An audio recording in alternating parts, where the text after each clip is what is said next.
2022년 7월 6일에 건축 현장에서 사고가 있었습니다. 공장 지붕이 꺼져서 13m 대략 한 건물 4층 정도 높이에서 한 분이 떨어졌습니다. 순식간에 일이 일어났습니다. 머리부터 떨어졌는데 그래도 다행히 땅에 닿을 때는 다리부터 닿았습니다. 좌측 정강이와 발목이 부서졌고 우측 뒤꿈치가 부러졌습니다. 그때 이분이 땅에 떨어져서 무언가를 보았습니다. 주위가 캄캄한데 어떤 까만 5 형체가 가마 같은 것을 들고 자기에게로 오더랍니다. 근데 바로 그때 엄청나게 밝은 빛이 보이더니 그 빛이 가슴으로 들어왔어요. 그리고 이 형체들이 사라졌습니다.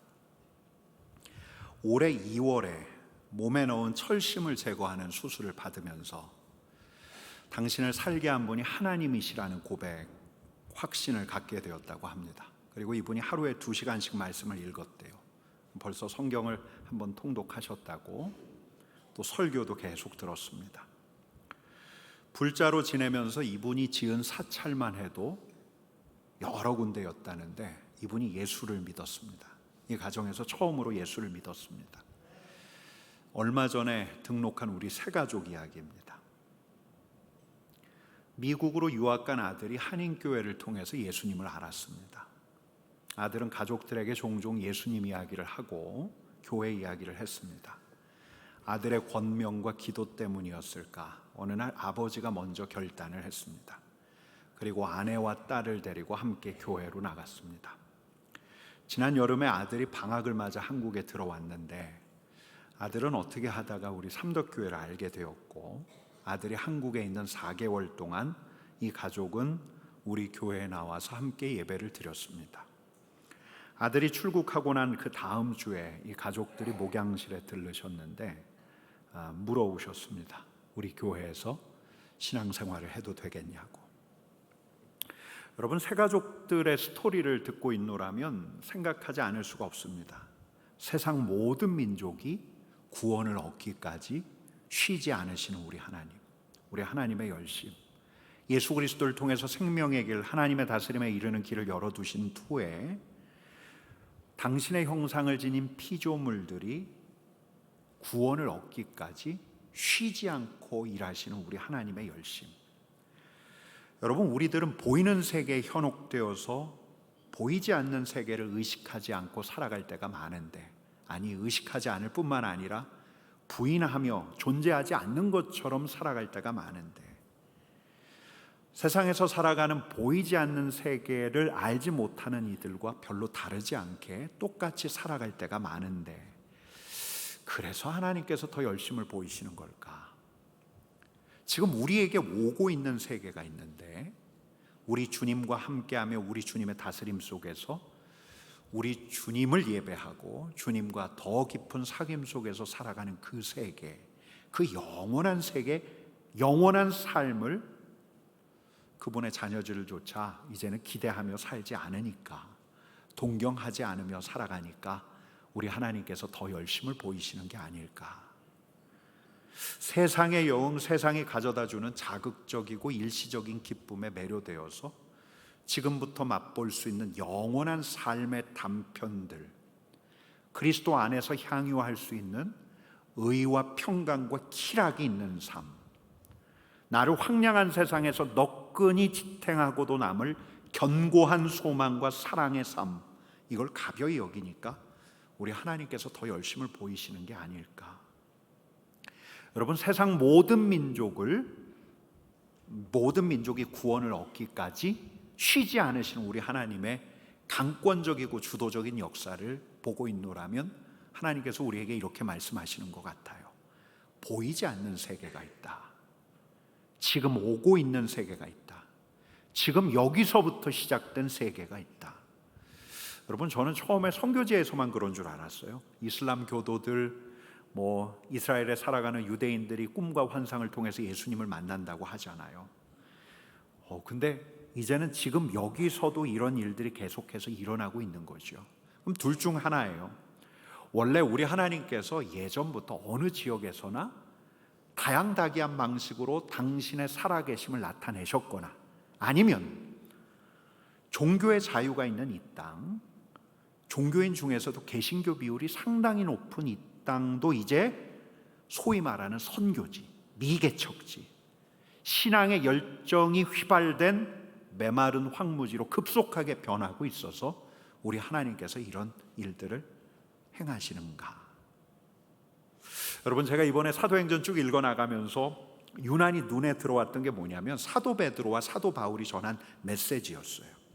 사도 베드로도 사도 바울도 예수님의 십자가와 부활을 전했고 예수께서 그리스도이심을 전했는데, 특별히 부활하신 주님을 전했습니다.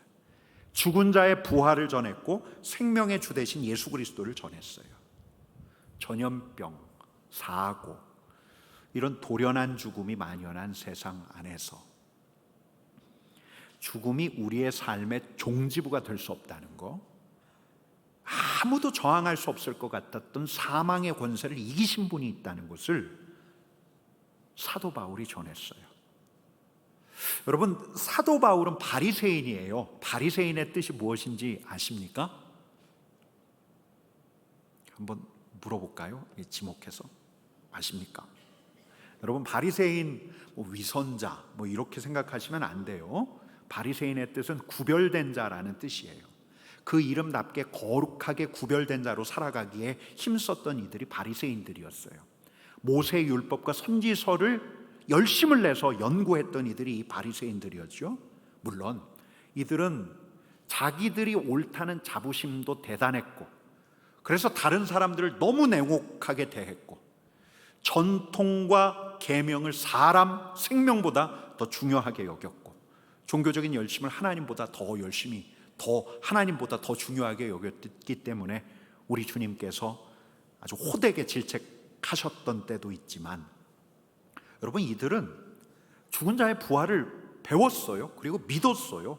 선지자들이 가르친 그대로. 여러분, 이사야서 26장 19절 말씀 같이 읽겠습니다. 주의 죽은 자들은 살아나고 그들의 시체들은 일어나리이다. 티끌에 누운 자들아, 너희는 깨어 노래하라. 주의 이슬은 빛난 이슬이니 땅이 죽은 자들을 내놓으리로다. 죽은 자들을 땅이 내놓을 때가 온다. 죽은 자들이 살아날 때가 온다. 이사야 말씀 이대로 믿었어요. 여러분, 다니엘서 12장 2절 말씀도 같이 읽겠습니다. 땅의 티끌 가운데서 자는 자 중에서 많은 사람이 깨어나 영생을 받은 자도 있겠고, 수치를 당하여서 영원히 부끄러움을 당할 자도 있을 것이며, 죽은 자의 부활이 있는 날이 이를 것이다. 땅이 죽은 자들을 내놓고 의인들은 부활하여서 우리 하나님께서 주시는 영생을 누릴 것이고, 악인들은 영원한 부끄러움에 당하게 될 것이다. 여러분, 이걸 배우고 믿었어요. 여러분, 바울도 회심한 다음에 한 번은 이렇게 이야기하거든요. 사도행전 24장 15절 말씀 같이 읽습니다. 나는 하나님께 소망을 두고 있는데 나를 고발하는 이 사람들도 그 소망이 이루어지기를 고대하고 있습니다. 곧 그것은 의로운 사람들과 불의한 사람들의 부활이 장차 있으리라는 것입니다. 여러분, 근데 이 부활을 배우고 믿었던 이가 이상한 무리를 만난 거예요. 율법과 선지자들이 부활에 대해서 이야기를 하고 있는데 이 부활을 벌써 본 사람들이 있다는 거예요. 부활을 증언하기 시작하는데 한 사람에게로 수렴이 돼요. 그 사람이 누구냐? 나사렛 예수. 나사렛 예수를 따르던 이들이 이렇게 설교하기 시작합니다. 사도행전 5장 30절 31절 같이 읽습니다. 너희가 나무에 달아 죽인 예수를 우리 조상의 하나님이 살리시고 이스라엘에게 회개함과 죄사함을 주시려고 그를 오른손으로 높이사 임금과 구주로 삼으셨느니라. 여러분, 나무에 달려 죽었대요. 나무가 어떤 나무일까요? 십자가죠. 십자가에 처형된 자. 여러분, 근데 모세의 율법이 가르치고 있는 바가 있었어요. 나무에 달린 자는 하나님께 저주를 받은 자. 하나님께 저주를 받은 자. 그래서 차마 나무에 달린 자의 이름은 순전한 유대인들로서는 차마 그 이름조차 입에 올리기가 꺼림칙했는데, 그 나무에 달린 자가 살아났대요. 하나님께서 그를 살리셨대요. 뿐만 아니라 그를 임금과 구주로 살리셨대요. 여러분, 그러니까 이 바리새인이었던 사도 바울이 얼마나 기가 찼을까요? 믿어지기는커녕 기가 차는 거예요. 그 숭고한 부활이, 그 숭고한 의인의 부활을 기대하고 있는데, 그 시작이 나무에 달린 자 하나님에게서 저주받은 자로부터 시작되었다고 하니까, 여러분, 이 사람 나무에 달린 자라고 하면 예언자의 말대로 영원히 수치를 당해 마땅한 사람인데, 여러분, 기가 차는 거죠. 화가 나는 거죠. 여러분, 근데 바울에게 어떤 일이 있었습니까? 그가 누구를 만났습니까? 사도행전 9장에 사도 바울이 부활하신 예수님을 만나는 장면이 있고, 또 여러분들과 함께 읽었던 오늘 본문 바로 앞에, 오늘 본문은 사도 바울이 로마의 총독 베스도와 당시의 유대 식민지의 분봉왕이었던 아그리빠 앞에서 지금 변론하고 있는 중이에요. 여러분, 이 베스도와 아그리빠 앞에서 사도 바울이 변론을 할 때 바리새인 중에 바리새인이었던 자신에게 어떤 일이 일어났었던가를 한 번 더 이야기를 하는데, 여러분, 어떤 날 다메섹까지 올라가던 그날 정오에 하늘에서 밝은 빛이 비치더니, 여러분 26장 13절 14절 말씀 같이 읽습니다. 왕이여, 정오가 되어 길에서 보니 하늘로부터 해보다 더 밝은 빛이 나와 내 동행들을 둘러 비추는지라. 우리가 다 땅에 엎드러짐에 내가 소리를 들으니 히브리 말로 이르되, 사울아 사울아, 내가 어찌하여 나를 박해하느냐? 가시채를 뒷발질하기가 내게 고생이니라. 정오에 하늘에서 빛이 쏟아졌어요. 사람들이 다 땅에 엎드러졌어요. 근데 사도 바울에게 소리가 들렸어요. 사울아 사울아, 내가 어찌하여 나를 박해하느냐? 하늘에서 빛이 쏟아지고 아무것도 보이지 않아 아무것도 분간할 수 없었던 바로 이때, 부활하신 우리 주님께서 사울의 이름을 부르시는데, 이 순간은 그가 그때까지 붙들고 있던 종교적인 신념과 열심이 한숨에, 단숨에 와르르 무너지는 걸 경험한 거죠. 여러분, 그러면 사도 바울이 간담이 서늘해질 법도 한데, 두려움이 엄습했을 법도 한데, 바들바들 떨려야 마땅한데, 주님께서 이런 말씀을 덧붙이시는 거예요. 가시채를 뒷발질하기가 내게 고생이니라. 여러분, 가시채는 뭐냐면 소 양떼를 몰고 갈 때 목자가 뒤에서 들던 끝이 뾰족한 막대기가 가시채예요. 근데 부활하신 주님이 말씀하시는 거예요. 사도 바울이 그 가시채에 뒷발질하고 있다. 그게 사도 바울에게 고생이다. 여러분, 제가 언젠가 한 번은 이 말씀 묵상하다가 사도 바울 눈에 고였던 눈물을 보았습니다. 가시채를 뒷발질하기가 고생이니라. 예수를 따르던 이들을 향해서 그들을 때리고 잡아 쳐넣을 때, 사람들에게 예수 따르던 자들을 향한 증오심을 막 불러일으킬 때, 그의 안에 차오르고 있던 허무감과 회의감, 그러니까 아무렇지도 않은 듯 더 큰 열심과 더 큰 폭력을 보여왔을 텐데, 여러분, 그렇게 수년이 지나고 나니까 민족을 사랑하고 율법을 사랑하고 하나님을 사랑한다는 그의 마음이 얼마나 사나워졌는지, 한때 하나님 앞에서 순전했던 그의 마음 안에 수많은 상처와 생채기만 남아있는데, 부활하신 주님이 그걸 아시는 거예요. 가시채를 뒷발질하기가 내게 고생이니라. 사울이 가시채 들고 유대교의 이단 그리스도를 따르는 이들을 토끼몰이 하듯 쫓아가는 줄로만 알았는데, 이미 그분께서는 사도 바울을 택하셔서 부르심의 길을 가게 하시려고 그를 몰아가고 계셨는데, 그는 자신의 발로 뒷발질을 하고 있었던 거죠. 그 가시채 앞에서. 여러분, 이 사도 바울이 율법과 선지서를 통해서 부활을 배우고 믿었던 사도 바울이 부활하신 분을 직접 배웠어요. 그러니까 이제 부인할 수가 없는 거예요. 모세와 선지자가 예견한 메시아가 이분이구나, 로마의 총독과 유대왕 아그리빠 앞에서 증언하지 않을 수 없는 거예요. 22절 말씀 같이 읽겠습니다. 하나님의 도우심을 받아 내가 오늘까지 서서 높고 낮은 사람 앞에서 증언하는 것은 선지자들과 모세가 반드시 되리라고 말한 것밖에 없으니, 제가 증언하는 것은요, 제가 여러 사람들에게 지금껏 증언했던 것은요, 이스라엘의 선지자와 모세가 반드시 될 것이라고 이야기했던 것, 바로 그것입니다. 여러분, 23절 말씀 같이 읽습니다.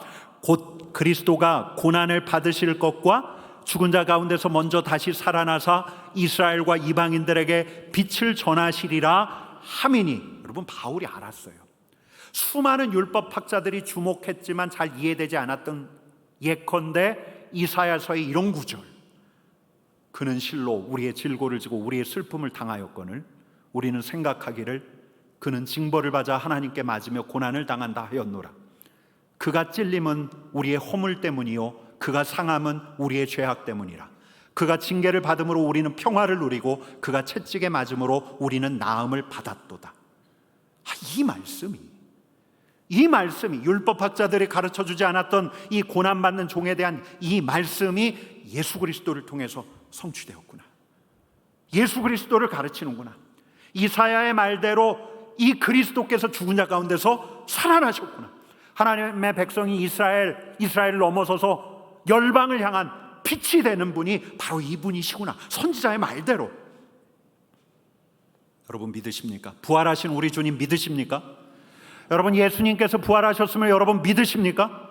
여러분, 부활하셔서 승천하셔서 지금 하늘 보좌 우편에서 이 세상을 통치하고 계심을 여러분 믿으십니까? 여러분, 사도 바울이 부활을 배웠고 부활을 믿었어요. 물론 그도 이 세상을 살아가면서 의심 한 번 안 했다고 하면 거짓말이겠죠. 부활하신 분을 배웠어요. 죽은 자의 부활을 확신했어요.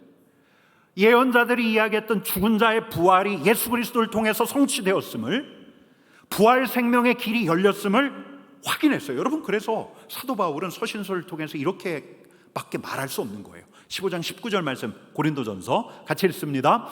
만일 그리스도 안에서 우리가 바라는 것이 다만 이 세상의 삶뿐이면 모든 사람 가운데 우리가 더욱 불쌍한 자이리라. 여러분, 이 세상의 삶 그리스도인들 바랄 수 있죠. 지금 당장 필요한 재정 바랄 수 있죠. 막 관계가 얽히고 설켰어요. 원만한 관계로 다시 회복되기를 바랄 수가 있죠. 내 아들 내 딸이 요즘 얼마나 밤늦게까지 공부하는데, 내 아들이 좋은 대학 가기를 바랄 수 있죠. 내 딸에게 새로운 길이 열리기를 바랄 수 있죠. 남들이 바라는 거 우리도 바라고 남들이 얻는 거 우리도 얻어서 남 부럽지 않게 여유 있게 이 보이는 세계에서 살아가는 거, 이 너무 좋은 일인데, 여러분, 사도 바울이 이야기하는 거예요. 부활하신 그리스도 안에 있는 우리가 바라는 것이 이 세상의 삶뿐이면, 우리가 바라는 것이 이 세상의 삶뿐이면, 여러분, 이 말이 무슨 말입니까? 우리는 더 큰 걸 바랄 수 있다는 거예요. 우리는 더 원대한 걸 바랄 수 있다는 거예요. 여러분, 오히려 이 세상의 삶만 바라면 우리는 도리어 실망하고 말 거예요. 누구에게? 주님께. 내가 생각한 대로 내 바람처럼 신속하게 이루어지지 않아요. 여러분, 예수님께서 기도한다고 해서 내 뜻대로 그냥 일을 순차적으로 착착착착 진행되게 하시지가 않아요. 여러분, 우리 주위에 그리스도 밖에 있는 사람, 내 곁에 있는 사람 둘러보기라도 하면 나보다 훨씬 잘 돼요. 그가 더 형통한 삶을 살아가는 것 같아요. 여러분, 이 세상 삶만을 바랄 수 있다면, 그리스도인으로서 이 세상만을 바란다면 그리스도인이야말로 진짜 불쌍한 인생이라는 거예요. 그런데 고린도전서 15장 20절 그 다음 절입니다. 같이 읽습니다. 그러나 이제 그리스도께서 죽은 자 가운데서 다시 살아나사 잠자는 자들의 첫 열매가 되셨도다. 무엇이 되셨다고요?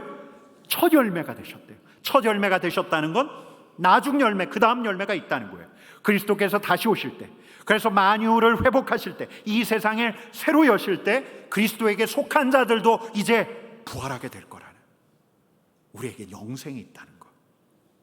여러분, 사도 바울은 이런 부활을 확신했을 뿐만 아니라 부활하신 우리 주님을 배웠고, 부활하신 주님과 함께하는 삶을 살아갔던 그였기에 그는 사명자의 길을, 우리 하나님께서 주실 의의 면류관을 기대하면서 담대하게 걸어갈 수 있었던 거예요. 여러분, 사도 바울은 부활하신 우리 주님을 뵙고 난 다음부터 부활을 앞에 둔 삶, 영생을 준비하는 오늘, 내 삶 죽음이 삼키지 못할 것이기에 영원에 된 오늘을 살아갈 수 있었던 거예요. 여러분, 그러다 보니까 사도 바울은 고난을 두려워하지 않았습니다. 이 전도여행 마치고 예루살렘 가려고 하니까 수많은 이들이 사도 바울을 붙들어요. 예언자들도 있었습니다. 하나님의 뜻을 계시를 받았어요. 꿈과 환상을 통해서 사도 바울이 예루살렘에 가면 고초를 당할 거라는 끔찍한 일을 당할 거라는 그런 예언들을 받았지만 사도 바울은 담대하게 기꺼이 자원해서 성령에 매여서 예루살렘으로 갔어요. 왜요? 그에게는 장차의 영광, 영생이 있었기에. 여러분, 예루살렘에서 고소를 받아서 사내들인, 예루살렘의 최고 의결기구라고 하는 사내들인 공의회에서 신문을 받을 때, 또 로마의 총독 앞에 섰을 때 유대 왕에게 신문을 받을 때, 여러분, 사도 바울의 모습을 보면 사도 바울은 자유한 사람이에요. 그는 결박당했지만 자유한 사람이에요. 왜? 그에게 영생이 있었기 때문에. 벌써부터 부활하신 우리 주님께서 그에게 주가 되어 주시어서 그로 새로운 삶으로 이끌어가고 계셨기 때문에. 여러분, 사도행전 26장 지난주 같이 읽어간 분들은 알 거예요. 사도 바울이 죄수 같아 보입니까? 지금 유다 왕 아그리빠 왕 앞에 서 있어요. 총독 베스도 앞에 서 있어요. 그런데 누구보다 자유한 사람은 바로 부활하신 주님 때문에 부활 생명으로 충만했던 사도 바울이에요. 여러분, 그래서 사도 바울을 보면서 이 총독 베스도가 이런 소리를 지르죠. 바울아, 네가 미쳤다. 많은 학문이 너를 미치게 한다. 여러분, 그러자 사도 바울은 옆에 있던 유대 율법을 잘 아는 아그리빠 왕에게 또 이야기하기 시작하잖아요. 아그리빠 왕이요, 아시지 않습니까? 예수께서 십자가에 처형된 일이 예루살렘에서 그냥 조용히 일어난 일이 아니라는 것, 아그리빠, 당신도 아시지 않습니까? 당신도 익히 소문을 들어 아시지 않습니까? 그런데 유대왕 아그리빠, 당신 유대율법을 배웠기에 선지자들을 믿지 않습니까? 선지자들이 뭐라고 예언했는지 어릴 적부터 듣지 않았습니까? 이 자유예요. 주저함이 없어요. 담대해요. 부활하신 우리 주님과 함께 영생을 시작한 그였기에 그에게는 거칠 것이 하나도 없었습니다. 여러분, 그래서 아그리빠가 심지어는 이런 소리까지 지릅니다. 같이 읽습니다. 내가 적은 말로 나를 권하여 그리스도인이 되게 하려 하는도다. 여러분, 그러고 난 다음에 바울이 대답한 바가 있는데 29절 말씀 같이 읽겠습니다. 바울이 이르되 말이 적으나 많으나 당신뿐만 아니라 오늘 내 말을 듣는 모든 사람도 다 이렇게 결박된 것 외에는 나와 같이 되기를 하나님께 원하나이다. 아멘. 여러분, 바울은 진짜 그랬어요. 그와 같이 되기를, 그와 같이 예수에게 매인 사람이 되기를, 부활하신 우리 주님을 알고 주님께서 주신 영생을 기대하는 사람이 되기를, 부활하신 우리 주님과 함께 주님의 다스림을 받는 삶을 시작해 갈 수 있기를. 여러분, 보이는 세계에서 보이는 세계의 욕망대로 살다가 사망에 삼켜지는 그런 인생으로 사는 게 아니라, 여러분, 그렇게 살다가 때가 되면 하나님의 심판대 앞에 서서 두려움에 떨며 서게 되는 그런 인생으로 살아가는 게 아니라 부활의 주님과 함께 부활을 소망하며 부활의 권능으로 살아가는 사람 되기를 사도 바울은 바랬던 거예요. 영원한 것을 얻고자 영원할 수 없는 것을 버리는 자는 어리석지 않다. 이 짐 엘리엇의 말인데, 영원한 것을 얻고자 영원할 수 없는 것을 버리는 자는 어리석지 않다. 여러분, 솔직하게 말씀드리면 지난주 며칠 동안 제 마음이 좀 불편하고 무거웠습니다. 지난주에 사도행전 말씀을 통해서 새로운 시즌의 도래할 거라는 말씀을 전했고, 저는 우리가 읽어가는 말씀을 따라가고 있다고 생각해요. 우리 공동체, 우리 하나님께서 하나님의 말씀을 함께 통독하게 하셨고 그 말씀의 흐름에 따라 우리 교회가 가고 있다고 생각하는데, 그래서 지난주 새로운 시즌의 도래를 예고를 했는데 며칠이 지나고 났더니 제 자신부터 준비가 안 됐다는 생각이 들어요. 야, 우리 공동체에 새로운 시즌이 올까? 이런 답답한 마음이 막 커졌어요. 여러분, 그러고 오늘 본문, 여러분들과 함께 읽었던 이 본문도 한몫했습니다. 이 본문을 주일 본문으로 탁 정했는데 제 안에서 이런 질문이 드러나요. 야, 이제 바울 같은 사람이 있을까? 영생에 대한 확신, 부활에 대한 확신을 가지고 예수님 전하는 이들 내 죽기 전에 내 두 눈으로 볼 수 있을까? 요즘 이런 사람이 있을까? 당장 제 자신부터 영원한 거 보이지 않는 것이 아니라 이 세상에서의 행복과 편리와 기쁨을 주목하며 살아가고 있는데, 주님 어떻게 해야 됩니까? 제가 그날 오후에 많이 답답해 하다가 이제 집으로 들어가서 저녁을 먹고 그 불편한 마음을 안고 그냥 서재에 있는 책 그냥 한 권을 빼가지고 소파에 가서 음악을 틀어놓고 그 책을 딱 폈어요. 근데 그 책은 영국에 있는 웨스트민스터 채플 담임하셨던 R.T. 켄달 목사님이 쓴 책인데, 제가 중간에 그냥 탁 펼쳐둔 그 페이지 앞뒤에 어떤 이야기가 있었냐면 이런 이야기가 있는 거예요. 이분이 1982년에 한 목사님하고 산책을 하다가 당시 팔레스타인 해방기구 지도자 야셀 아라파트 이야기를 들었어요. 이 아라파트는 나중에 노벨 평화상도 받아요. 근데 그날부터 이 목사님이 이분을 위해서 기도해야 한다는 생각이 든 거예요. 이날부터 기도하기 시작했어요. 2022년에 20년이 지나서 웨스트민스터 채플을 은퇴하고 이스라엘 성지 순례를 갔다가 성공의 사제가 중재해줘서 마침 이 아라파트를 만날 기회를 잡게 돼요. 여러분, 이분이 곧장 아내에게 전화를 걸어서 기도를 부탁했습니다. 내가 아라파트를 만난다. 팔레스타인 해방기구의 수장이에요. 출입이 엄격하게 통제되는 곳이었어요. 아라파트를 만나자마자 이 켄달 목사님이 이렇게 이야기했습니다. 저는 당신의 친구입니다. 제가 당신을 위해서 20년 전부터 기도했습니다. 근데 그의 눈가에 눈물이 맺히는 걸 보았어요. 여러분, 이분이 여기서 예수의 증인이 돼요. 같이 동석했던 이스라엘 대표가 예수는 선지자 중 한 명입니다 라고 이야기하자 켄달이 이렇게 이야기했습니다. 아니요, 예수님은 선지자보다 훨씬 더 뛰어난 분이시고 예수님은 하나님의 독생자이십니다. 아라파트가 코란을 인용하면 켄달은 성경을 인용했어요. 예수님께서 죽은 자 가운데서 사흘 만에 부활하셨고 하늘로 올라가셔서 하늘 보좌 우편에서 이 세상을 통치하고 계시는 분이심을 전했어요. 그래서 이 15분 최초의 접견 시간이 1시간 45분으로 늘어났는데, 이 켄달 목사님이 아라파트 의장에게 묻는 거예요. 앞으로 100년 후에 당신은 어디 있을까요? 그는 담대하게 이렇게 이야기했습니다. 의장님, 지금 가장 중요한 것은 팔레스타인과 이스라엘 중에서 누가 예루살렘을 차지하느냐, 이게 아니라 과연 지금부터 100년이 지난 뒤에 의장님이 어디 있을 것인가, 이게 아닐까요? 여러분, 켄달은 이 한 번의 기회에 온 힘을 쏟았어요. 여러분, 제가 무심코 책을 집어들었다고 했는데 깜짝 놀랐던 건 그 다음 대목 때문이었어요. 이 대목은 그대로 읽어드릴게요. 순간 아그리빠 왕이 사도 바울에게 한 말이 떠올랐다. 내가 적은 말로 나를 권하여 그리스도인이 되게 하려는 하는도다. 실제로 당시 사도 바울은 아그리빠 왕의 회심을 시도했었다. 바울이 했던 것처럼 나 또한 아라파트를 설득하여 그가 예수님 영접하기를 바랐으나 어느덧 접견이 끝났다. 바울 같은 사람이 있나요? 이렇게 복음 전한 사람이 있나요? 제가 투덜대고 있는데 주님이 여기 있다 이렇게 보여주시는 것 같았어요.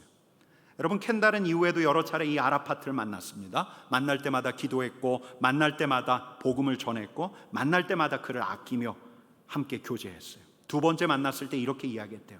아라파트 의장님, 당신은 역사상 가장 용기 있는 사람입니다. 그러나 오늘 나는 당신이 그 어느 때보다 용기를 내어서 예수님이 당신의 죄를 대신하여 십자가에 달려 죽으셨음을 공개적으로 시인하면 좋겠습니다. 만일 그렇게 한다면 당신은 이 일들을 경험하게 될 것입니다. 먼저 평화가 임할 것입니다. 둘째, 당신은 천국에 들어갈 수 있는 확신을 얻게 될 것입니다.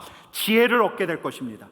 넷째, 멸시와 천대를 받는 그리스도인들이 용기를 얻게 될 것입니다. 다섯째, 예수님에 대해서 꿈꿔온, 근데 그 꿈이 무엇인지 의미를 모르는 수많은 무슬림들이 당신을 통해서 무엇을 해야 할지를 알게 될 것입니다. 이 말을 막 하는데 통역사가 제지를 하더래요. 이 켄달 목사님도 내가 너무 과격하게 전하는 게 아닌가, 근데 전했어요. 네 번째 만났을 때는 예수님의 순환을 다룬 우리도 보았던 영화 패션 오브 크라이스트, 그걸 함께 보았대요. 처음부터 끝까지. 그가 울먹일 때 그의 손을 잡고 기도해 줬다고 합니다. 이렇게 5번을 만났어요. 그리고 2004년 10월에 또 만나기로 약속은 했는데 이 아라파트 의장의 건강 악화로 이제 만남은 성사되지 못했습니다.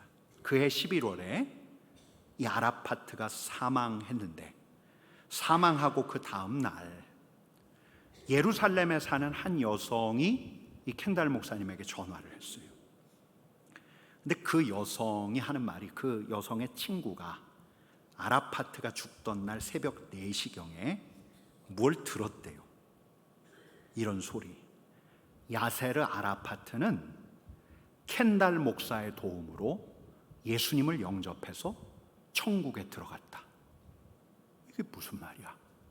서둘러 텔레비전을 켰더니 뉴스 속보가 나오고 있어요. 새벽 2시에 아라파트가 숨졌다는. 그리고 또 그날 다른 나라에 사는 친구에게서 전화를 받았어요.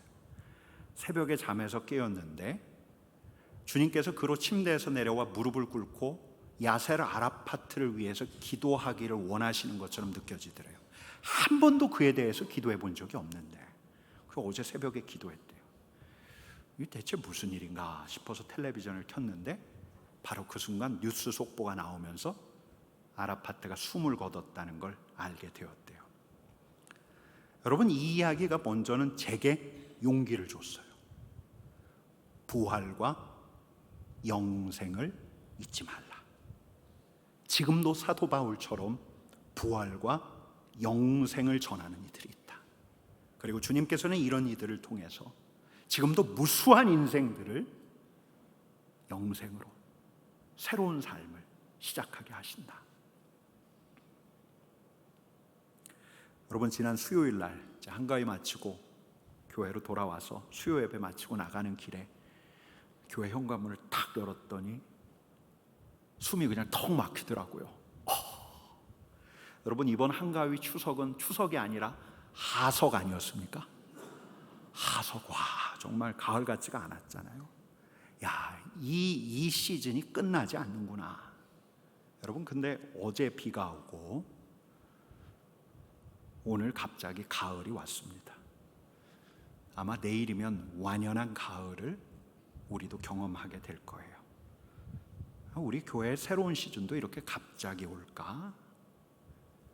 우리는 말씀이 예고한 대로 말씀을 따라 그 기류와 흐름을 타고 가는 거예요. 그렇게 가다 보면 그 시즌을 만날 거예요. 부활하신 우리 주님께서는 지금도 부활을 소망하며 영원에 잇된 오늘을 살아가는 이들을 찾고 계시죠. 그들을 통해서 새로운 시즌을 열려고 하시는 거예요. 바로 그 사람을 통해서, 바로 그 공동체를 통해서 다시금 여러분 천국 가는 길이 활기를 되찾게 될 거예요. 지금 생각지 못한 우리들의 친구가 구원을 얻게 될 거예요. 지금 우리가 생각지도 못한 그 친구마저도. 우리 주님의 은혜가 저와 여러분들에게 또 우리 삼덕교회에 있기를 간절히 축원합니다. 우리 같이 기도하겠습니다.